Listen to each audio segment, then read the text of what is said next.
Hello guys, how are you doing? My name is Rob of Rule of Two Review, and welcome back. So, wouldn't you know it, EA is in the news again, and this is a little bit crazy. I don't think anyone really expected this. Earlier today, it was announced that EA is now officially purchasing Respawn Entertainment. Respawn, we know, was started by Fils-Aime, the guy who left Activision, who was famous for working on Call of Duty, you know, over the last couple of years when Call of Duty saw this huge surge with Modern Warfare. And he left, started Respawn. Respawn, of course, famously made Titanfall and Titanfall 2. I'm not quite sure if they did anything else besides those two games yet. And they also made those games under the EA banner. EA did publish those two games. And now all of a sudden it was announced, after all this crazy EA news and these shakeups and Visceral closing and everything going on, EA is now going to be purchasing the company. So I just have a few quick thoughts that I want to get out about this. And one main thought, one really, really important thing to discuss with you guys. But overall, I think this is weird. It's interesting. It's also not entirely surprising. And it's a little nerve-wracking. I do know that one of the few things Fils-Aime has said since this announcement was made this morning is that he's trying to assuage everyone's fears that no one's losing their jobs, no major personnel is changing hands, or no major ways that we go about running our company and our business model is changing. It's just that we're going to be now officially owned by Electronic Arts kind of thing. Typical PR stuff, and hey, maybe that stuff is true, and I certainly hope it's true, because the last thing I think any of us want to see are more good people losing jobs after everything that's been happening lately. But it could be the kind of thing where it's like you just say it because it's a thing you gotta say. I think we all know that one of the first things most, if not all of us, thought when we saw this news was, oh, there goes another great studio. You know, EA's just been lining them up and shooting them in the head over the past couple of decades, just buying up and closing all these great studios after all of the great games they make, and this is just going to be another one. And I have a feeling that this is going to be, and I tweeted about this earlier as well, I have a feeling that if we're lucky, the Respawn name will probably remain intact. I feel like Respawn will be its own entity, at least for a very, very long time before EA might do something like close it. You know, mostly because of the PR. You know, they're catching a lot of flack for what happened with Visceral. It was a very public deal. A lot of people sad and upset about all of the lost jobs. It wasn't a clean and well-handled thing. It was a big, messy, obvious thing. A great studio that's made great games closed, which is not great. And then so many people lose jobs. And it's like EA is very much seen as the bad guy there. And for the most part, I think they deserve it. So, you know, the fear has been, is this going to happen to another studio? And I want to hope no. I mean, do we believe what Vince has said about, you know, people not losing jobs and no major shakeups? I don't quite know. But for some reason, I just feel like EA isn't going to let this happen, you know, again within the same month that another studio notoriously closes and people lose jobs. I feel like Respawn will remain. Hopefully no one or not a lot of people lose jobs, and that's what happens here. Now, the main thing I want to discuss is why I truly think this happened, or at least one of the many motivating factors. I mean, at the end of the day, Respawn is pretty much known as a talented group of people. The Titanfall games are very, very well made. Obviously, there's questions about how, you know, the games have performed, but in terms of the actual craft, the game craft and the design, it's top-notch. I mean, everyone who's played Titanfall 2 agrees that game is spectacular, and I definitely think so. It was an awesome game. So, you know, they get to own and have complete control over a talented studio and very talented game developers. That is, in and of itself, a good thing that is worth a lot of money, and they can start to farm that stuff out to a lot of different projects and maybe share the Respawn team with other teams within EA to make all sorts of different things.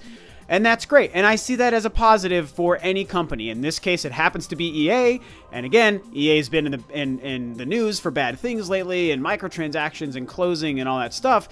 But I see it as a good thing in that one respect, so I understand that. But I think another motivating factor here that I haven't seen anyone talk about yet is specifically that Star Wars game that Visceral Games was making. Very few people have brought up the fact that Respawn was also working on another Star Wars game. I mean, a lot of people have forgotten this, but yes, we know Visceral Games with Amy Hennig at the helm was making some sort of single-player Uncharted-like Star Wars game. But then we also knew Respawn was making just, quote, a Star Wars game. We knew nothing else about it other than Respawn is developing, the game will be Star Wars. And that was all we knew, and that EA would obviously be publishing it because EA has those Star Wars rights. And so a lot of people said, oh, okay, well, it's going to be some sort of multiplayer you know, action-packed, maybe shooter experience-based sort of thing. It's going to be what Respawn does. It's the Call of Duty guys, it's the Titanfall guys. Why wouldn't they do something similar only in the Star Wars universe? Even though the Battlefront games are obviously pretty much exactly that also, but hey, that's just the things that happen. And so we've kind of assumed that that's been what's happening. So there were 2 Star Wars games in the mix here that we're talking about. Visceral's Star Wars game and Respawn's Star Wars game. Well, what happened recently? Visceral's Star Wars game, we know, got changed, got redirected, refocused, as they've said recently. It basically reshaped it. We know that Amy Hennig is likely not going to be continuing work on that game. Not 100% confirmed, but they've basically said we're discussing the future of Amy Hennig right now, but we're not announcing what her current role is. I feel like she will be no longer working on this Star Wars game. That's my personal theory. It's what it sounds like Patrick Soderlund has said to the press. And so we have this game no longer with its director. They're reshaping the focus. They gave us 1,001 hints about this game going from a single player to some sort of online and multiplayer focused Star Wars experience. And we're not happy about that decision, but we do know that's what they're supposed to be doing. And then, oh gee, what is it that the Respawn guys are known for doing? Online, multiplayer, competitive shooting based kinds of experiences. And now they're owned by EA, and they were also working on a different Star Wars game. I mean, if you put 2 and 2 together, what I see here is that they've merged everything together. They got the Respawn guys together, knowing that they were going to be reshaping and retitling and refocusing the other Visceral games. Star Wars game, they let go of pretty much almost the entire Visceral team that was working on that game. The director has gotten the boot, unfortunately.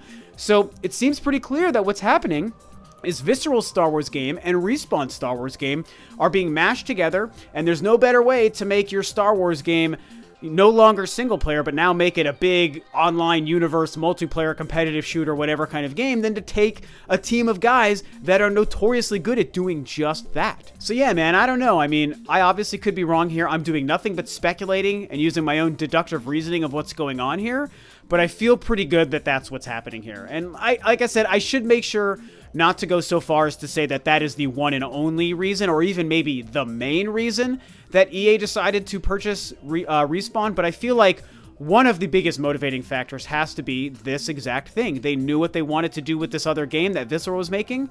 They didn't like the direction of single player. They wanted to take it somewhere else. They see a lot of advantages to owning Respawn, and they've already worked with them and published 2 great online shooters already. They're just putting everything under one roof. And unfortunately, it means we're losing, not only are we losing possibly, again, just guessing, possibly a second Star Wars game, but we're definitely losing that single-player Star Wars game that a lot of us wanted, you know? And so that part sucks. There's some good to that and a lot of bad to this whole thing if it's actually true, but it'll just be interesting to see play out. You know, that's my personal theory. I feel pretty good about it, so I want to hear you guys talk about this below. What do you think about EA purchasing Respawn overall? What do you think about what Respawn might be doing next? What about my big theory of Respawn working on Visceral's canceled or refocused Star Wars game? Do you think, like I'm kind of assuming here, that it was all done to just put all of these ideas together to make one big online Star Wars game? Discuss this crazy stuff below. I do love talking video games and Star Wars, even when it's weird and not the best news, kind of like this. But, you know, I mean, hey, this might work out. This isn't yet negative news. Let's remember this. I should say this.